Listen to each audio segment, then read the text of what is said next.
Okay, just cause some noise. Oh, God. Noise floor?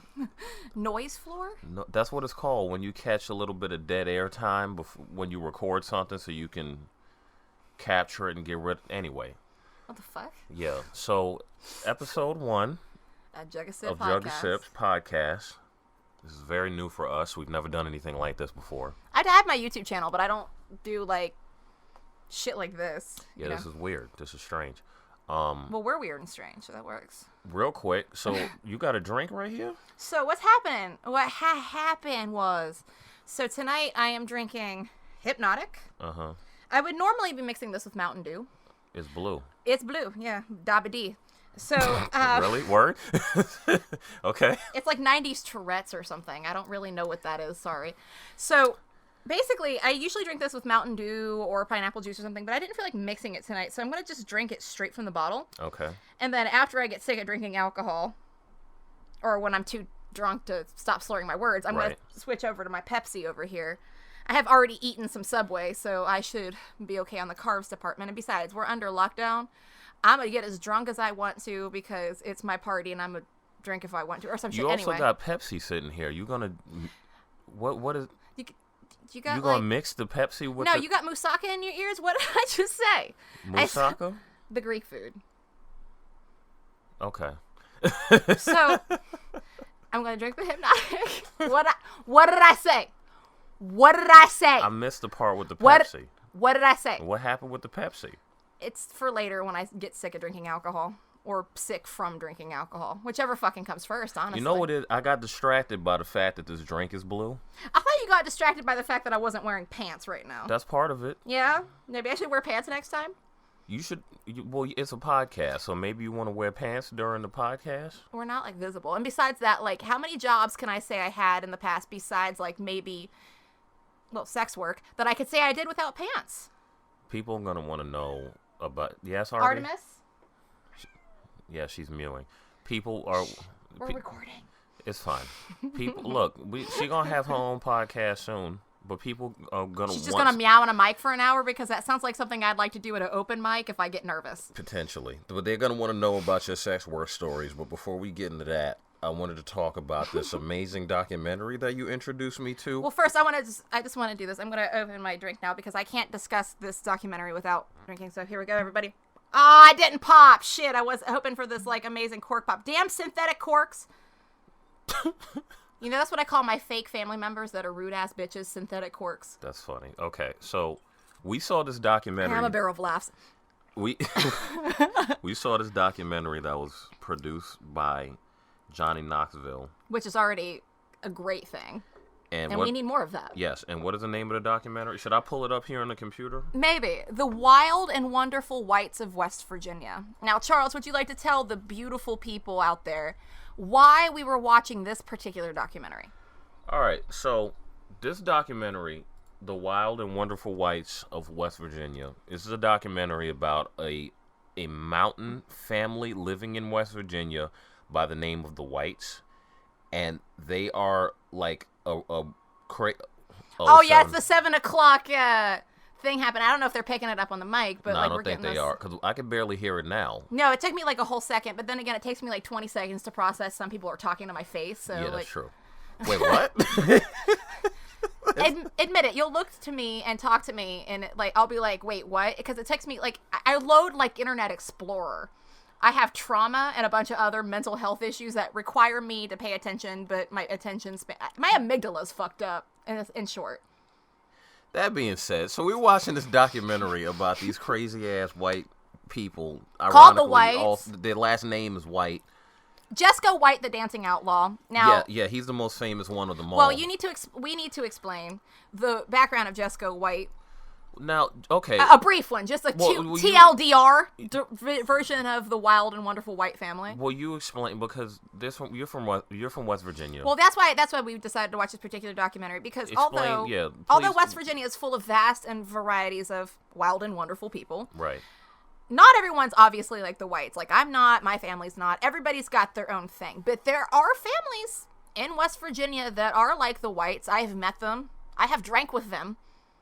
Good people most of the time. Just a little bit just a little bit too much.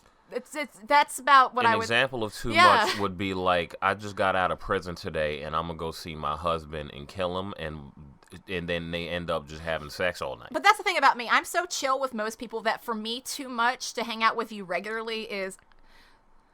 So my husband just got out of jail today, and I'm going to motherfucking kill that motherfucker. And when I see him, I'm going to tell him he needs to go fuck himself with a cheese grater. So... Yeah, it's stuff like that. Yeah, but the thing is, an hour later, she goes and picks up her... I swear to God, she says she's going to murder this guy, picks him up from prison, and is like, an hour later, like, flirting with him, showing him her titties. I'm like, girl, not for nothing. Yes, he did cheat on you. And totally respect the, going to kill that motherfucker, because, Right.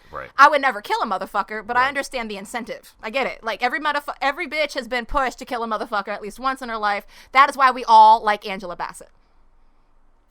We'll get to that later. Yeah, we'll get to that one. We'll circle back around on that one. Well, so, basically... Angela Bassett. the Wild and Wonderful Whites of West Virginia is the family of Jesco White, who is the dancing outlaw. His father was D. Ray White, who is a former dancer, coal miner, who basically D. Ray White was a badass motherfucker that I got some mad respect for. He fucked that system back hard. Let me talk about yeah, D. you Ray. like the business side of this, so you share that. Real quick, for those who don't know, I'm from New York. My voice, I have a little bit of a weird southern accent to me, so you might catch it. It sounds like I'm not, but I'm from New York, so I didn't grow up around people like that. So when I saw this documentary and it got to the part where they explained D-Ray, I found him very interesting and fascinating, because essentially they talk about one part where D-Ray, as a coal miner, very blue collar job. Blue collar job. Blue collar job. D-Ray figured out the Social Security system so well that he basically found a way to get Social Security checks to his family for, like 5 generations? Some motherfucking shit like that. The thing about the White family and D-Ray is D-Ray was in the motherfucking mines working, and he's just sitting there one day and he's like, you know what? Coal mining sucks. Yeah. My family's going to have to do this for the rest of their life, and they're going to have to scrimp and save. Right. They're probably going to, like, starve to death if I don't fucking do something. Right. The system fucked them because they had him on that, like, weird Bitcoin coal mine currency. Yeah, really quick. Let me segue from that. Just segue. Apparently, according to this story, when you worked as a coal miner, you didn't get, like, you already paid very low, but they basically created a form of slavery. It's very Rick and Morty level slavery, where it was slavery with extra steps. It was an entrapment situation where you cannot leave. Essentially, you were paid in, what was it, skit or scrip? Scrip. It was scrip. They paid and it was worth like 30 cents to $1. Right. They paid you in scrip, and essentially it was a coal mining based cryptocurrency that forced you to only spend your money. Like their stores, they paid you, on their product. They paid you, and then you end up spending the money they paid you on to the same people that paid. They might as well just keep your check. With the cryptocurrency. Because aside from they probably like gave you cash enough to pay for your house or whatever. Unless, I don't know if they had coal mining houses too. I mean, this was a whole thing that was keeping these people trapped into these jobs for generations. And that's crazy to me, but that's essentially the conditions that D-Ray was living in when he came up with this white collar scheme, this white collar crime scheme, where he said, if I just manipulate the Social Security service, I could get checks for everyone in my family basically forever, and all they have to do is continue this debaucherous lifestyle that makes them look poor enough for the government to pay Never for leave them. their fucking houses that they lived in for generations. Don't really dress fancy. Don't act fancy. But the thing is, the White family didn't want to be fancy. Right. That's the thing. That was the beauty of their whole thing. That whole lifestyle might not work for everyone else. So while we look at the White family and everyone's like, yeah, they're crazy. Yeah, they're literally white trash. Yeah, they're this, they're that. They're literally white trash. They're criminals. In like 3 ways. They're literally white trash. You know? Because their last name is White. They are white. They're white people. And they fit that definition. But it's not, I don't say that in a hateful, mean way. It's just the acknowledgement of their truth. No, I feel you. But they found a way to be happy. Choice of words. And they figured out a way to be happy and thrive in the system. Okay. And fuck the system so hard that they were set for life and they didn't have to give a flying fuck about anything. So while we acknowledge that the white family is absolutely crazy and weird and all of this shit and they are deeply flawed, let's acknowledge something good about them for a second. They are fucking geniuses for the most part. Yeah, like, that was not on a surface level. Like, if you look at them, you're like, wow, look at these redneck inbred people who can't read kind of level. But that's not true at all. Below the surface, they have this weird existential intelligence. Yeah, especially with Jesco. They talk about this in the beginning of the documentary. It was really interesting. Right. In the beginning of the documentary, they talk about how these people are not educated, but they're clever. And they're good at what they do. They're like savants. Right. And it's fascinating because you live long enough in life and you realize that there's a difference between education and intelligence. And because one of them is formal and the other one is informal. And that's all it is. If you were like us and you weren't good in school, you learn really quickly that you can be smart. Well, I was pretty good in school. I just hated school. Yeah, but you didn't give a fuck. The thing is, I hated it. I didn't give a fuck, and I got like straight C's because if I got anything lower, my mom would get mad. But like, I didn't actually give a shit because I felt like I wasn't learning anything valid. Well, to be truthful, I did get mostly C's until high school when I gave myself a reason to care. College is when I got like a 4.5 and shit. Like that was, I didn't have to try in college. College was easier than high school. No, college was bullshit. But it was just a joke. Basically, okay, so that's what D-Ray did. D-Ray came up with this idea. All I have to do is live poor and have my family live a debaucherous lifestyle, and the government will think we're too poor to care for ourselves, and we'll get Social Security checks. Right. All I got to do is sign up for them, and that's what he did. Now, in addition to that... And they didn't really go into depth exactly how he fucked it, but he figured it's so genius that it's been like it's crazy years, smart. and his family's still profiting from it. Because basically what this dude did is he came up with a white-collar crime strategy. And a blue-collar job. And a blue-collar job. He was sitting in the mines one day. That's what I was saying initially. He was sitting in the mines one day, and he was like, yo... I can't live like this, and I can't ask my family to live like this. So fuck it. Let's fuck this system right back. If they're going to do to us, if the government's going to screw us, let's put our dick back in their ass and fuck them. And this white-collar crime, what I said during the movie, like I had to pause it just to acknowledge it. We had to pause it a lot to discuss a lot of very existential things about this. This man took a white-collar crime and calcified it in a shell of blue-collar debauchery.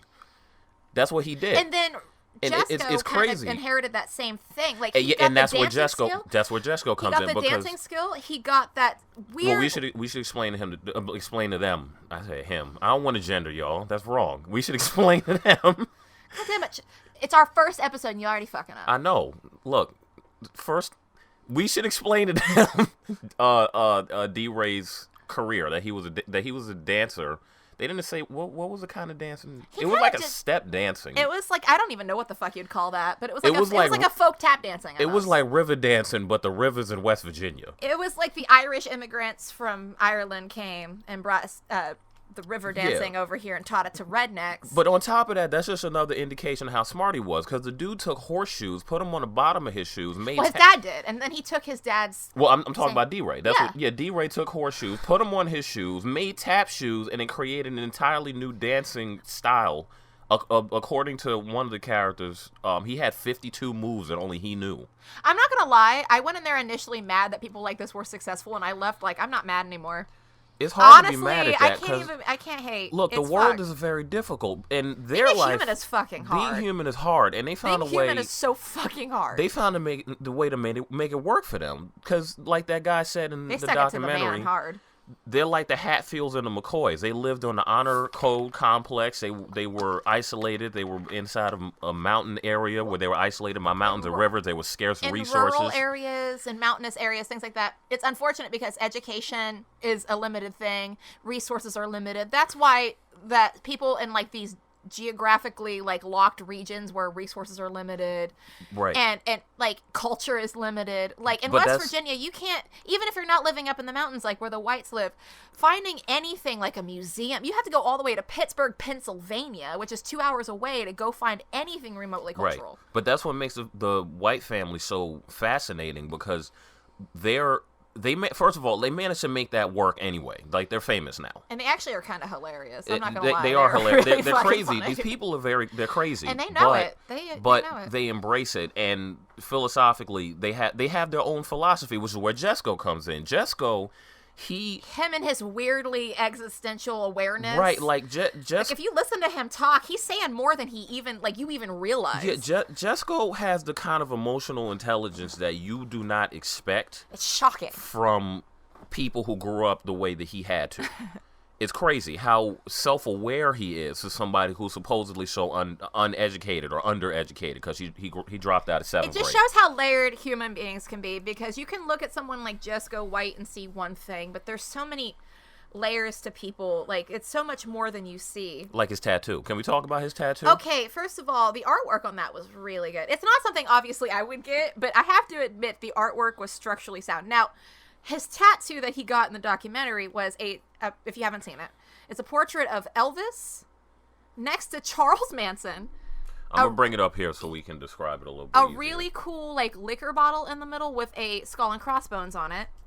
A heart with a rebel flag above it. You can look this up, too. You can Google it really easily. Yeah, you can Google it. Yeah, if you just type Jesco White tattoo, you'll see the famous back piece. And it's you can't miss it. It's on amazing. The left side, it's a framed picture of Elvis with stars behind him. I guess that's the American flag, just the Star-Spangled part of it. Yeah. On the right side no, it looks like the star part of the Confederate flag, actually, because the Confederate flag is on this. Well, yeah, the Confederate in the heart. Right. In the middle, there's a liquor bottle with a skull on it, and there's a heart. The skull and crossbones. Skull and crossbones, right? And there's a heart above near the opening of the liquor bottle, and inside the heart is the Confederate flag. And underneath the liquor bottle is the tap shoes that both Jesco and D-Ray use. And then they're like the banners with their last names. Right. On the right side, we're just explaining it from left to right. On the right side is a framed picture of Charles Manson, and he's in flames. Now, with glowing eyes. Right. Now, initially, it just looks like a cool tattoo. But it also kind of looks like a piece that a redneck would totally get. Yeah. But the thing is, if you look at this piece, you have to look at it from the perspective of someone who really is deeply existential, because he explains it too. Like, if you watch the documentary, he explains it. But I feel like we have to explain our perspective on this, because this is a fucking fascinating piece. Well, let's just talk about what he said. Basically, Jesco suffers from a kind of depression where he feels like he has this duality, which I can relate to, because as a kid, I felt very similar things about myself, having this duality between mood, because all it is a mood disorder. 1 second you're very happy, the next second you're very sad, but there's it's just all a chemical imbalance. Right? Yeah, but there's no external stimuli, so you can't understand what is happening. So you just think there's something up with you, and all you know for yourself is these two sides. And if you're not one of these people who understands medical psychology, it could almost feel like you're possessed by a demon. Like Jesco, I was ignorant to that in myself. So Jesco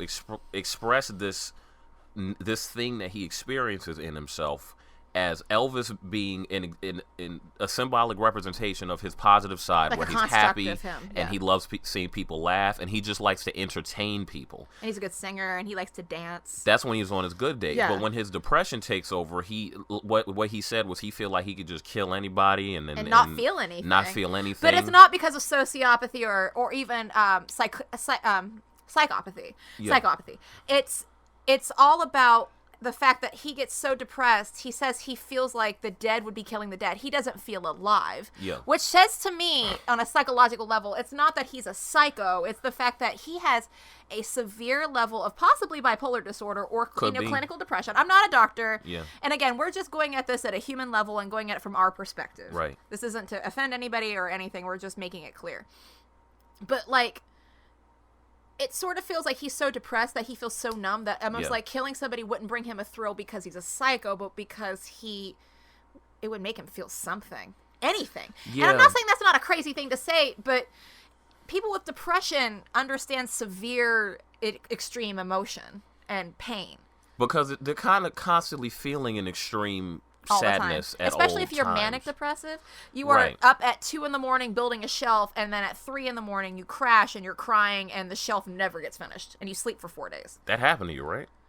Something like that. Something close to that. Like, that's happened to me a lot in my life. Like, I was never diagnosed with manic depressive disorder or anything like that, but I do know I have a depression and I don't know what it exactly is from. I've never really officially been diagnosed with much of anything. not even like CPTSD, but just judging by the traits I have it. But it's all of these depressive feelings that can take over you. Like, you can be great for days and days and days, probably months even. Yeah. And then one day you're like, wow, I want to die and take this whole motherfucker with me. Yeah, when I have my depression attack, it's so dark. It's really fucked. It's similar to that because when I have my depression attacks, my joking thing is, oh no, my brain is about to take me for a ride. Like that's what I say to myself. That's why you don't like roller coasters. That's part of the reason. That's what your whole fucking life is like. That's part of the reason. Mentally. It's a psychological roller coaster that I'm on with myself. But word, man. You know, it's like that because it really distorts your reality, and it's really unfortunate that it's called depression because back in the day it was called melancholia. And it was. I forgot about that. And that's a very different sounding word. That's just like a poetic way of saying depression. That's like something they would say back in like the Victorian times, like, oh dear, you mustn't bother Victoria. She's got the melancholia.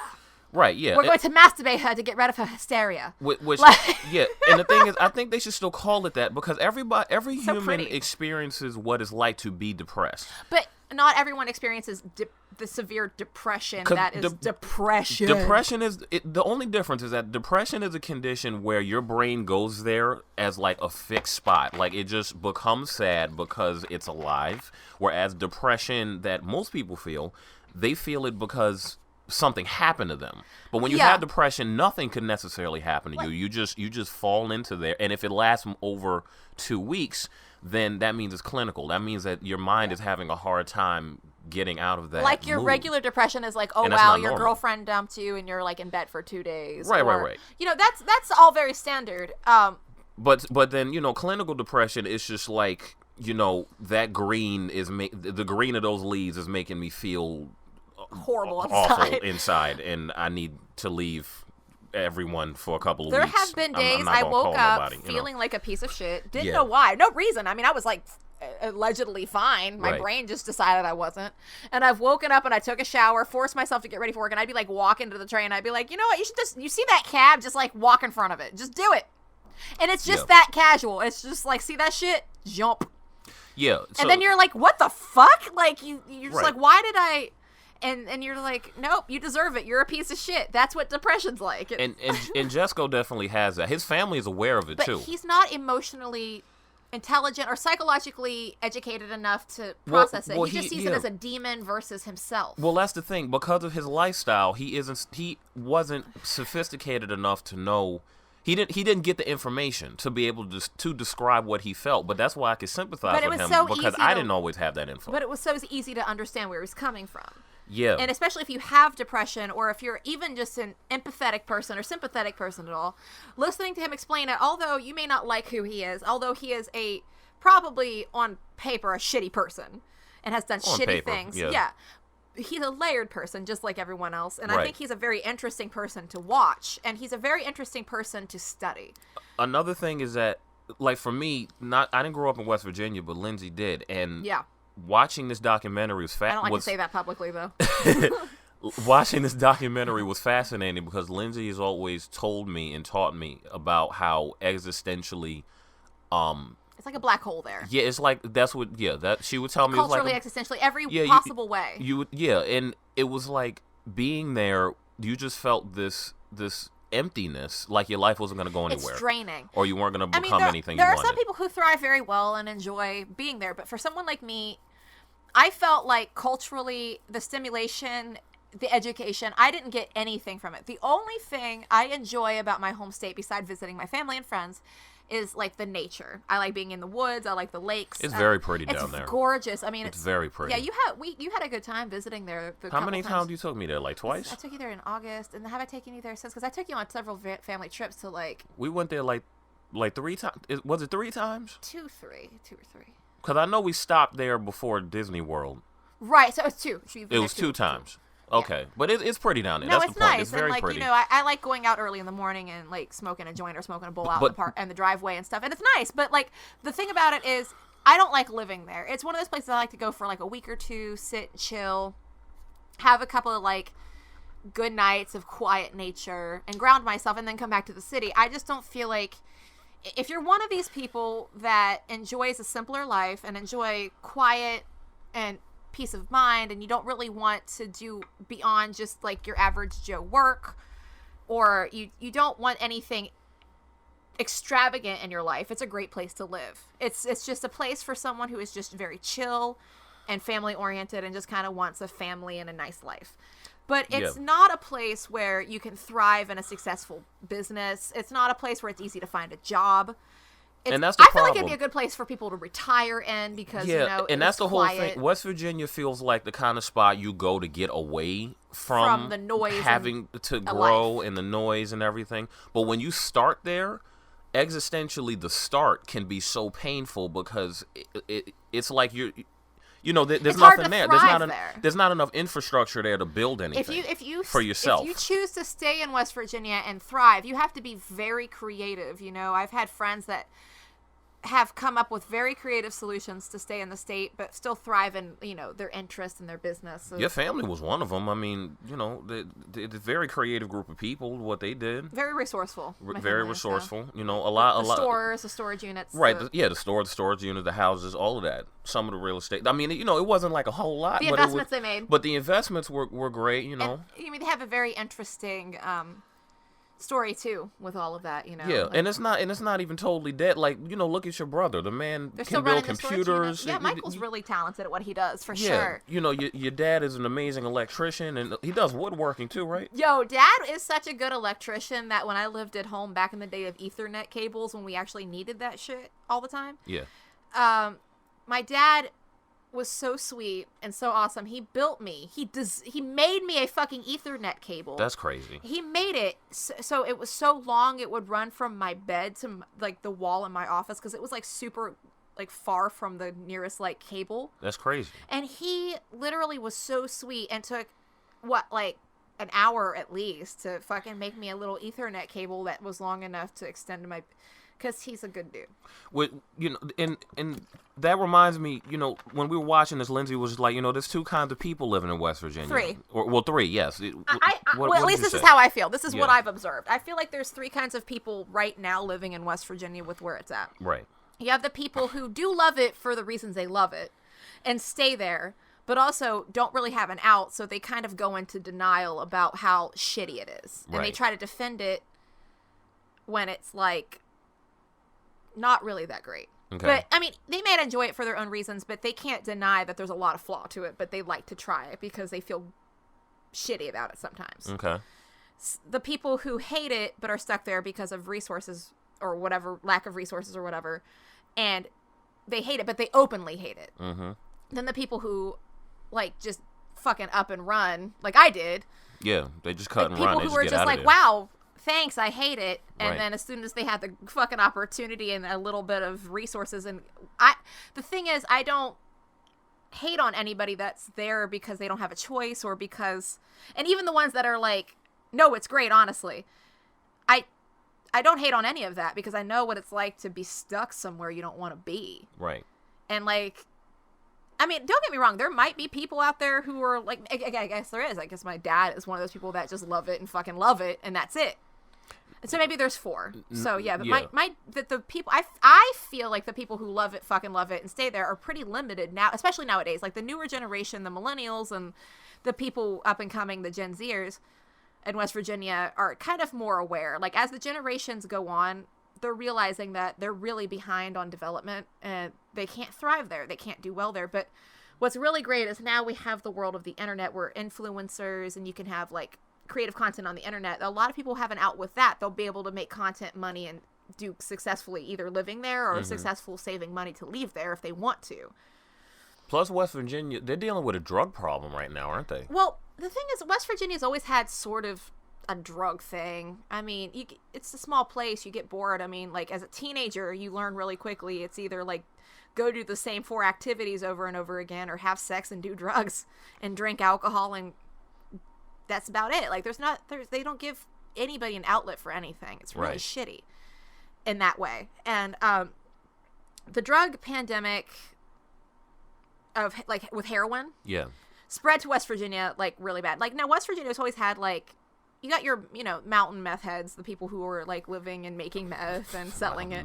It's true. I mean, it's just the truth of the situation. Like I said, I'm not trying to offend anybody. I'm not trying to paint West Virginia out to be a shitty place. It's a very layered and complex place. Yeah. There's a lot of really amazing people there with skills. Like any place with humans in it. Like I have friends that are so good at what they do, but for whatever reason they're still there, whether they choose to be or whether they're stuck there for now. Right. And it's unfortunate. Job market and the fucking real estate market's garbage. Mm-hmm. But anyway, what was I saying? You was talking about 4 different people. I can't rewind now. We still in the middle of the No, that's recording. okay. What was I? Do you remember? You were listening to me, right? I was listening, but I was enthralled too. Like I was just going wherever the point went. But I think I got lost. You need to stop watching my mouth when I'm talking, so you can pay attention to my words. I can be whatever I want to do. You can be. Fuck it. I'm just saying, like, in West Virginia, there's layered and complex people. Yeah. And it's not inherently a bad place, but I feel like it's very draining on people, especially people with talent who need more. I have so many friends that are gifted in whether it be whatever kind of art, chefs. It's tough on people with a creative impulse. To comic artists. Yeah.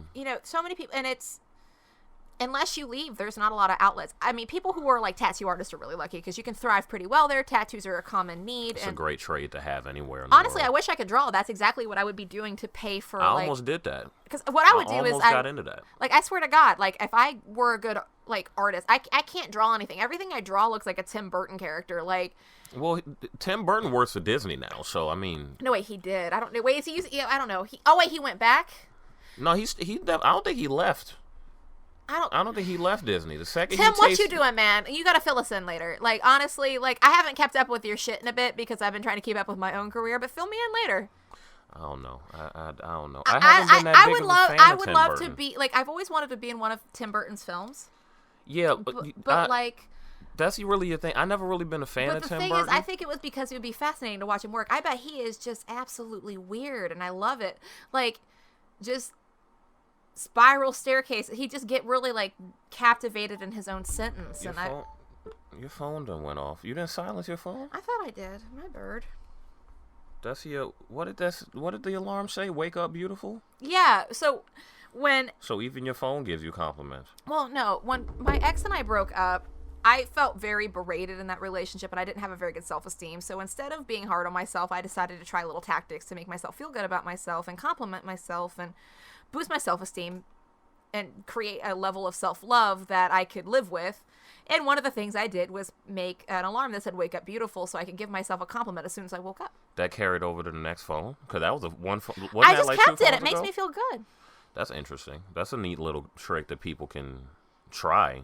Self-love is really a difficult thing, but starting is not that difficult. All you have to do is just try ways, instead of like when you're in your brain and you're like, yo, you fucking idiot to yourself or insulting yourself, you could just switch it around and be like, no, I'm not an idiot. We about to talk about self-love already? I like that. That's who I is, Charles. Well, that's okay. And I've been drinking. If we gonna do, okay, you got a little drunk, so we're gonna talk about self-love. I'm getting a little sentimental here. All right, okay. Well, tell people more about how you deal with self-love. Well, self-love has always been an issue with me. I don't know if a lot of people know this, and my close friends do. I have to say it. I hate using this because whatever. But trigger warning. Eating disorders and stuff like that is probably going to be mentioned in the next couple of sentences. So, if you don't want to hear that, just come back in a sec. We'll be talking about fun stuff in a minute. But self-love comes from a good self-esteem, but it's not easy to build. I had body dysmorphia for years. I had a couple eating disorders to the point where, like, now, I'm pretty sure why that's I have a weird digestion where I can't eat a lot now. Could be. Yeah, and I had a lot of issues with loving myself in a healthy way. So eventually, when my last relationship ended, I felt very raw, and I didn't feel very good about myself, and I didn't have a high self-esteem or even a high viewpoint of myself, and I realized, well, maybe I should just try small steps to feel better about myself. Give myself little compliments, correct myself in my brain if I call myself stupid. Right. Little changes. Just little things you could do. Getting ready for work in the morning, I decided to look in the mirror and be like, you're beautiful, you're going to have a great day. Just trying to kind of like start my day in a better light. See, I really respect that because that's the kind of thing that I find trouble doing because I just ended up being so cynical coming out of my teen years, like going through my 20s. Because I went through so much stuff and I was just very angry. I've always been like a nihilistic optimist. I've always Yeah. been the kind of person that's very like cynical about how like the world operates. You know, I'm very like, oh, the government fucking sucks. I'm very like cranky and moody, but I'm also a very optimistic overall person. Well, that's I like to keep it as a balance. But that's an important thing because we all have that voice in our heads that eventually develops. Christopher Titus, he calls it his idiot voice. He says everyone has one, but he's right. Like a construct. Everybody sort of has their own construct that tells them. But things. it's a voice. It's the ego that's made up of all the negative things because humans have a negativity bias. We collect all the negative things that we've heard. Yeah. We collect all the negative things we've heard from other people or just thought about ourselves because of whatever came from the outside. It doesn't even have to be something somebody said. It could be something as simple as not seeing somebody on TV that looked enough like you. It makes you feel like, because of that representation is not there, it makes you feel lesser of the human being. And then you grow up with a complex. And then every time you encounter a moment that agitates that complex, it's something you say something messed up to yourself. Like you could be getting ready to go out with some friends or something like that, and you're like, do I look good in this? Do I look good in that? And then there'll be a little voice in your head that goes, you don't look good in anything, and then you end up not leaving. But training that voice to be positive, that's one of the hardest journeys that we're all on. It sort of feels like a division sometimes. Like sometimes I feel like I have this negative voice that just sort of like appears like me, that tells me I'm a piece of shit. And that's it, and mastering that can be so difficult. People spend years doing that. And I have a more positive voice that I refer to just as Esme because the name Esme means kind defender. Right.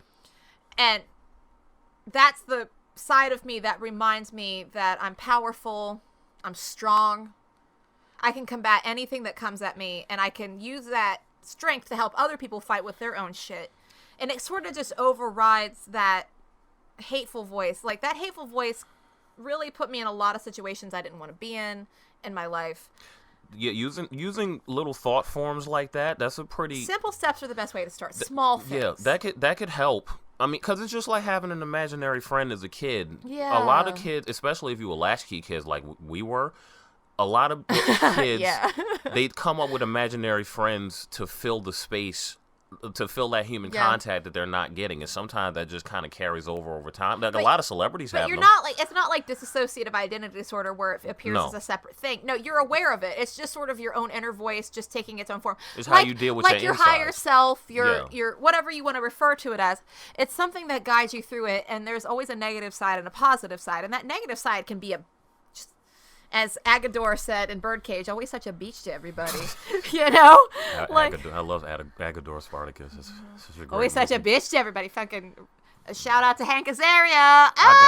Can we just talk about how hold amazing? On. Let's. You can talk about your boy crush on Hank Azaria. I don't have later. A boy crush. I don't believe you. I respect Hank Azaria's with your dick. Listen, I'm not going to bring it there. I'm just saying that Hank Azaria is an amazing man, and he deserves people to recognize him. Well, let me finish this initial thing. Please do. We can get back to him. Because you know how easily I get sidetracked. I forgot what I was gonna say. Thanks to your boy crush. We were talking about we were talking about inner voices and how they could be such a beast to everybody. Yeah, it's such a beast to everybody. But if you use it as a tool, first of all, when that inner voice is telling you you're a piece of shit, listen to it and then convince it why it's wrong. And also, if you're like me and you're cranky, you'll also tell it to go fuck itself and leave. Yeah, that's the thing that I started doing when I was trying to get my inner voice under control, and I would just get negative self-thoughts. And it would just flutter by and be like, you're a piece of shit. And it's like, what the fuck? Yeah, I would just question it. Like, I would corner it in my mind. I would imagine myself in an interrogation room. Holding the light in its face. Yeah, with this negative voice and be like, I need you to prove to me why every negative thing you said about me is true. I'm just coughing because of Kush. It's not Corona. Okay.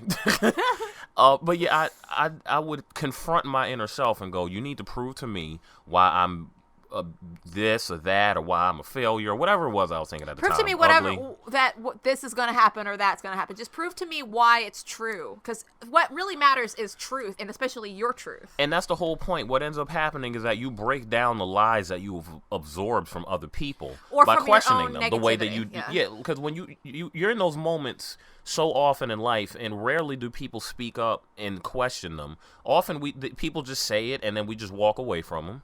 Hurt, but we don't say anything or try to figure out why it might or might not be true. But questioning your inner voice is a great way to resolve those issues, because all you're doing is confronting those people without, literally finding those people wherever they are and calling them up and telling them, why did you say that thing about me? Because they probably won't even remember it. But because I'm a deeply angry person, when my inner voice is just like, you're a piece of shit, or whatever the fuck it says, I'm always like, yeah, bitch, why?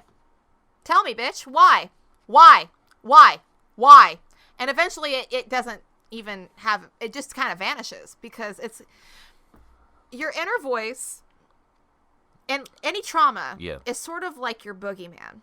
Or that's a great metaphor. Let me explain this. Your inner trauma and the things that hurt you are like the Bogart from Harry Potter. Now, for those who don't know what Harry Potter Bogarts are, break it down for the people who aren't Harry Potter fans. The reason I get a lot of people pissed at me for this. I make a ton of jokes about traumatic things. Right. I make jokes about, trigger warning again, I'm going to be talking about some crazy shit, so just come back if you want to. I don't, whatever works for you. Mm-hmm. Just doing this for you guys. I've been sexually assaulted. I've had this, that, and the other happen to me. I look at those things as an opportunity to learn from them, but I also laugh at them. In Harry Potter, the Bogart is a monster that lives in dark corners, based off the boogeyman. Yeah. Dark closets and anything that they can hide in, that take the shape or form of your biggest fear. If your biggest fear is snakes, it will take the form of a snake. If your biggest fear is a specific person, it'll take, etc. Like if your biggest fear is your father, it'll look like your father. And there's a spell to undo the Bogart. But the problem is, like every spell, it takes more than just saying the words. You have to feel the feeling. You have to be not afraid of it. Right. So the spell is ridiculous, which actually turns the Bogart and the being into a... Really quick, by the way, the spell is the word ridiculous. It's not that doing the spell is a ridiculous thing. That confused me the first time she said that. Ridiculous. It's different. You got to say that. You got to say that word. That's what it is. You got to say it like a 2005 rapper. Ridiculous. Ridiculous? Yeah. Yeah, something like that. ATL rap. Shout out to them. Yeah, I missed that. That was a good era. That was a great era. Lil Jon and Lil Wayne. Yeah. We're getting off topic. Yeah, well, anyway. So the Bogart... How do we go from Harry Potter to Lil Wayne? Leave it to us. So the Bogart... Phonetics? So the Bogart, if you say the ridiculous spell and you imagine the thing as something hilarious... Yeah. It basically kills it, or at least scares it off. The thing about your inner demons is, a lot of people don't know this. There's a thing called shadow work, which is not black magic. A lot of people are afraid of it because of what it's called, but let me explain. I practice this. Your inner demons are chasing you. Do you run from them and keep running and just keep doing the same shit you're doing over and over again, or do you let them catch you and laugh in their face? They talk about that in Jungian psychology, too. I'm a big Jungian fan. Me the too. thing is, when I studied psych in college, I only went to college for 2 years.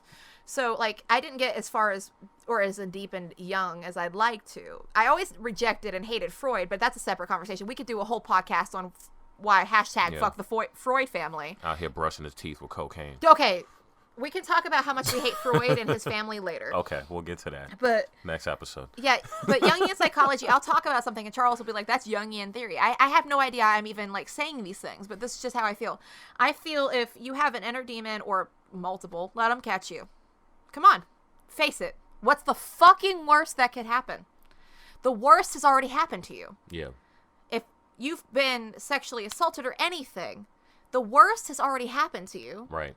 Face it. And then laugh in its fucking face and ask it why the fuck it even needs to be there. Right. Eventually, that shit will become so manageable that it becomes kind of a tool for you. Right. see, when you're a trauma victim, you're given it's almost like someone thrust a handful of a junk drawer in your hand, and the junk doesn't make any sense. It's like string, a screwdriver, a bunch of shit that doesn't go together. But if you find a way to assess it and use the tools necessarily, you can make it work. That's the same as working with your trauma. You have a bunch of shit you got to work through and use as tools. And once you figure out how to make them tools, you're good to go.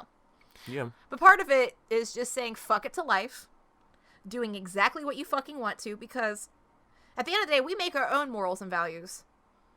And if we just make the rule of not hurting anybody intentionally, or ourselves intentionally, we should be good to go. Like, there's no reason you shouldn't do what the fuck you want to, because being happy is ultimately what life is about. Have the joy.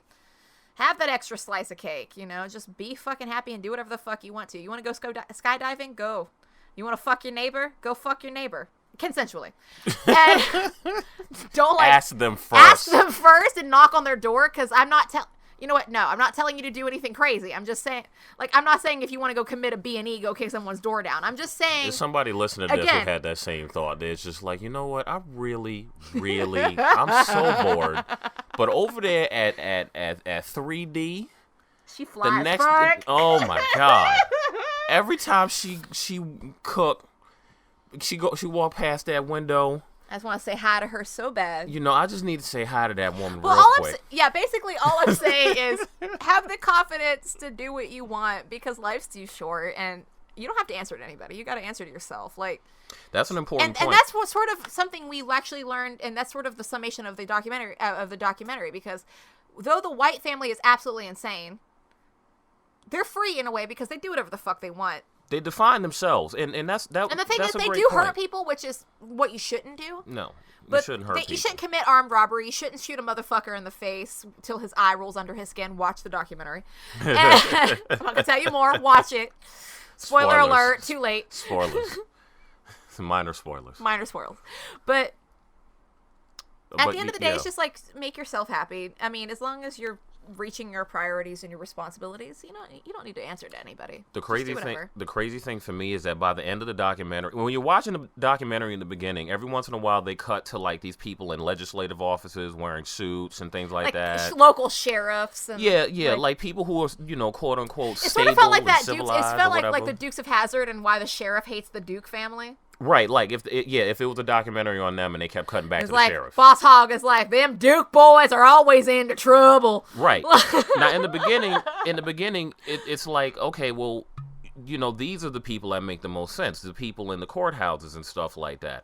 By the end of the documentary, it almost feels like the whites make the most sense, because they have this realness about them. Sure, it's different from everyone else's, but they don't pretend it's anything more than what it is. Okay, what I hate about the White family is that they commit armed robbery, and they do things that harm people on a drastic level, including themselves. That is something I don't agree with. What I do like about them is they march to the beat of their own drum.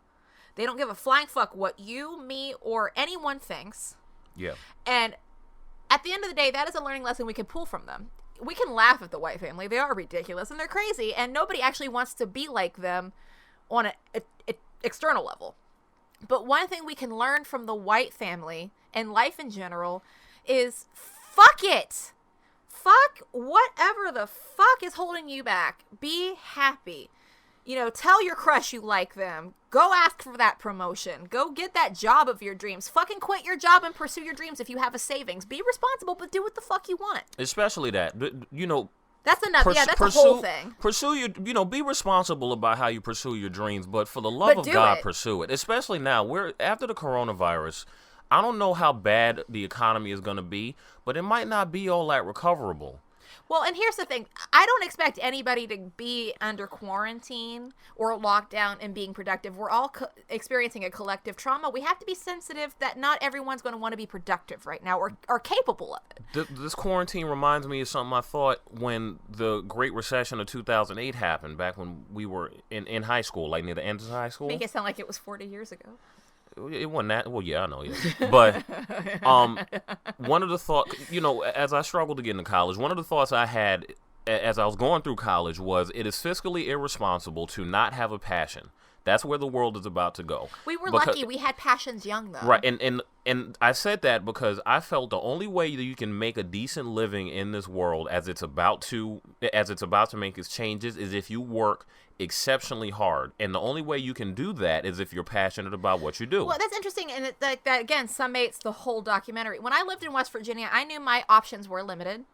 So basically, when I was like a preteen, I was like, oh fuck, if I don't figure out a way out of here, what am I going to do with my life? Yeah. And I always wanted to be an actor, even before I really knew what acting was. When Right. I thought I just wanted to be a person in the TV. I didn't know what that was. Right. I always wanted to do things where, and it wasn't just acting. I want to be just the kind of person that's just in the public eye in general and doing all sorts of things to entertain and help people. Yeah. But, and I was very fortunate enough to have the gift of being a good actor and having gifts that people enjoy my content and they enjoy me. That's a very, like, I'm very grateful for that. Right. I don't. And you make great stuff. I don't besmirch that. Like, I have so much gratitude to the people who enjoy my content and share my content, and even like lately have been like helping me make side hustle money by like buying tarot readings from me. Like, people who put their faith in me, I don't take that lightly. I take that very seriously. Right.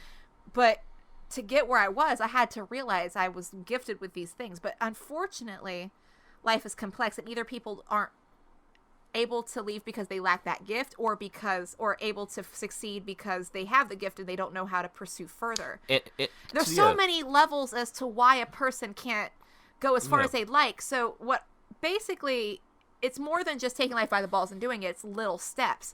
If your goal is to be a professional, like psychic, astrology, tarot card reader, whatever, do little things like what I'm doing now, like the $10 tarot readings, and work your way up. Yeah, to add to that point, it's just little things. To add to that point, I just want to, there's a lot of respect that I give to people who haven't discovered their passion or know what it is and can't quite get around to doing it. Or didn't know at a young age what they want to be. Like, it's so, being an adult human, as we mentioned earlier, is deeply difficult. It's complicated. And basically, I don't disrespect anybody, unless they're like a racist piece of shit or whatever. Unless you're doing something that's overtly harmful. I have great respect for everybody's hustle and what they have to do, because everybody has their own gifts. It's just not every gift gets you far. And that's what, that can be difficult because everybody, I'm sure, I mean, this is optimistic of me, but I'm sure everybody, at least most people, have a passion. Or something. They have something. But not every one of those passions has a market that you can live on. Like, that's really fucking unfortunate. Yeah, like, I have a passion for, I have a very general creative passion, but one of the ways that my passion is marketable is through video editing and motion graphics and 3D, like the, computer type stuff. There's a market for that, but I feel very lucky and fortunate to have fallen into that. And just having the focus and knowing which direction you want to go with it. Like, I've done acting, I've done, stand up, I've done YouTube, I've done all sorts of different outlets, and I like it all. Yeah. And I'm so fortunate because I'm just good enough of everything that I do that I can be successful in pursuing it. Right. But I'm grateful and down to earth and grounded enough to understand I couldn't be there without the people in my life. Yeah. That good and bad. Good and bad. The people who enjoy my content, the people who have put me here. I wouldn't have the material I have if I hadn't had situations in my life where I was put in danger or harmed. And that, in that same kind of philosophy, because that's all that is just accepting your life as it is and doing your best with it. That's how I view reality as it is. I understand reality is what we make it. We can take the universe and anything. You have to understand, anything can be yours. You just have to ask for it and find a way to make it happen. You have to work at everything, but you can just take it. Anything is possible. And that, admittedly, that's a little bit of an oversimplification. A little bit, but it isn't well, any... Then you can clarify. Yeah, I'm just saying, it's no, doable. I agree with you, though. But the thing is, it seems overly simple, but the thing is, it's not any more complicated than that. No, the universe in the world is often very just simple. Sometimes you got to be just like, you know what? Well, it's these simple principles that trip us up the most. Because humans are not simple. It's sort of like what they teach you in forms. The Gift, but The Gift put it into a floofy way. The Gift? Oh, not The Gift, The Secret. The Secret. Yeah, okay. I'm sorry, I've been drinking. The Gift is a sequel. to that book. Okay, my bad. The Secret. Yeah, no, I'm sorry. The sequel to that book is The Power. The sequel to that book is The Gift. Anyway, you were saying. The Secret, it tells you, if you just manifest things, they'll come to you. Yeah, that's true. You can, will something to come to you, but you have to do the work. You have to put your back into it. But just do the little work you can. If you are limited on resources, let's just say, for example, your passion is cooking. And your desire is, I want to make a cookbook. I want to put out this specific thing and make money off of that, whatever. And I enjoy cooking. So laminate and print out your recipes, put it in a book, try to get it published. I mean, it takes very small steps to start. If you want to be a bodybuilder, start small. Get some little dumbbells, work out at your house, whatever's doable. If you want to be in shape, but your body is limited by a chronic illness, just do the things you can. Light yoga, small weightlifting, things that are delicate on your body. You have to find what works for you and what works for your personal existence and your personal life and start there. Yeah. It's little things. That by itself is its own journey because you have to put in the work to figure out what it is that you love. And I actually got some advice years ago when I was trying to figure college out. Somebody told me that the best way to figure out your passion is to figure out what you love to do when you were a little kid. Yeah. And see if there's a market tied to that, which can be hard because a lot of us don't even remember what our childhood was like well enough to know what we did back then. But I remember what I liked. Or at the very least what we were passionate about. I remember what I was passionate about, but it was basically all the same shit I like now. It was just what I like now is on the adult spectrum of what I liked as a kid. Yeah. I liked painting as a kid. I still like painting. Yeah. I liked doing makeup and coloring the hair of my Barbies, and I liked doing makeup and coloring my hair. Yeah, for me, it was always I like creating something. If it wasn't, if I was drawing, I was playing with Legos. I was playing a lot of RPG video games where you make your own characters. With dolls. Yeah, I was telling stories with my action figures. I had Bionicles after a while. But on the real, and beyond your career, your childhood interest often shows what happens in your personal life as an adult. For example, for real. None of my Barbies were entirely straight. All of my Barbies were hella gay. There were but then again, I made Ken hella gay. Everyone was just gay.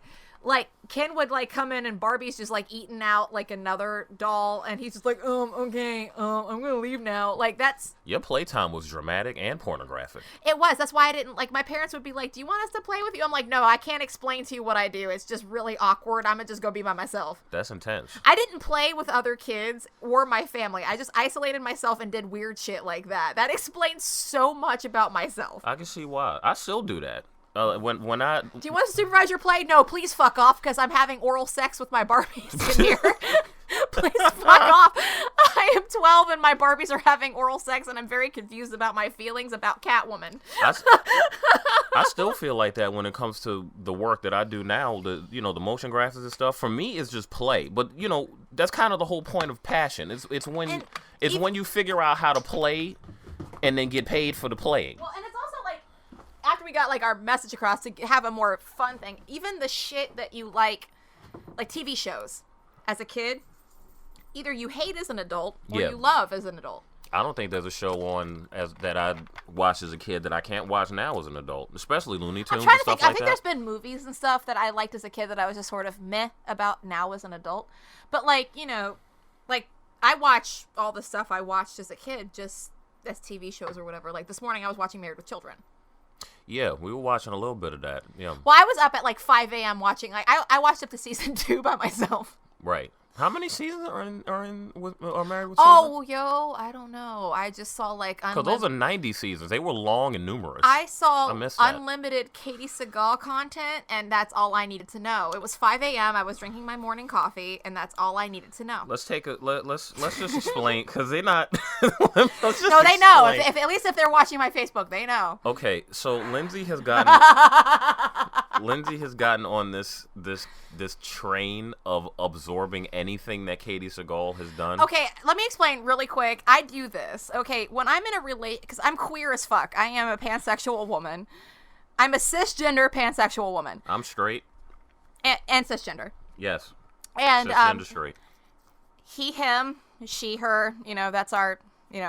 But anyway, because I'm in a straight relationship, I do this thing when I'm in straight relationships that my partners just have to understand. I will get like obsessed with a female actress that I will admire / have a crush on / want to be, and it's very confusing. And Charles understands how confusing this is for me. Yeah. Just the literal quote is, "Lindsay, are you watching Married with Children? No, let me be gay in peace, Charles."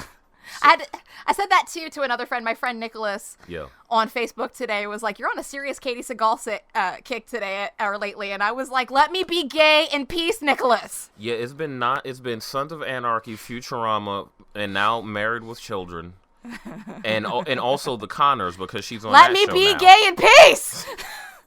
So you just been following this chick around for the last 30 years of her career. Look. I can't explain to you why I do the things when I have these gay feelings. I just don't have another outlet. Look, I respect it. That's all. And obviously I'm deeply in love with you, but like obviously I have like these. I am only like 30% gay. They gotta go somewhere. He's lucky he even made it to be like runner up. You mean 30% straight? I mean 30% straight. I am 70% gay. Right.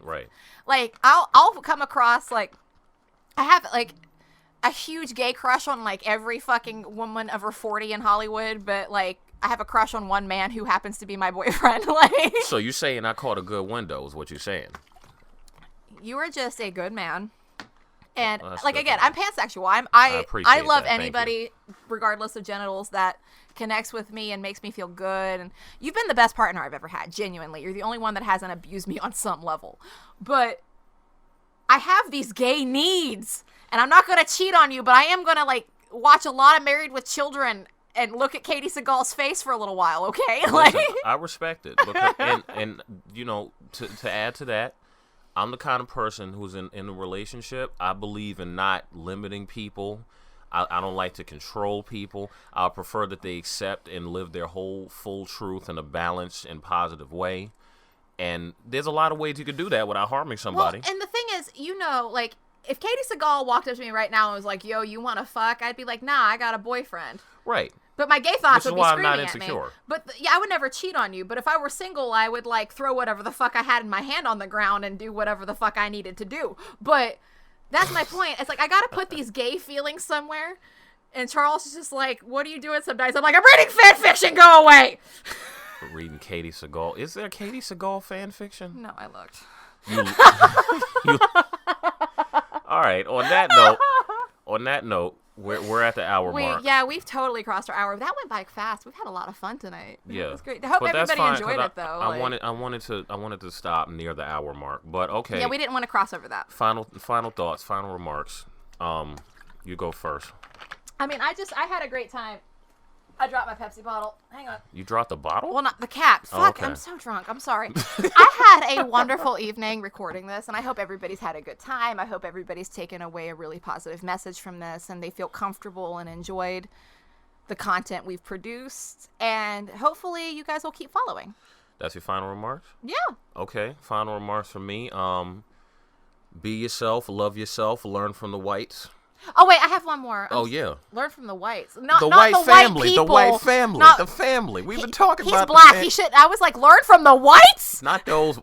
The family. Not okay. You know. That just sounded like if someone just heard that, that's wrong. Not like Rachel Dolezal or nothing. All we can learn from her is how to be a con woman. That's it. You know. That's all you got. That's the only lesson she got to learn. Fakeness. Oh, okay, but I have one more message. Yeah. Fuck bitches, get naked, smoke weed, pray Satan. Okay. Goodbye, everybody. Man.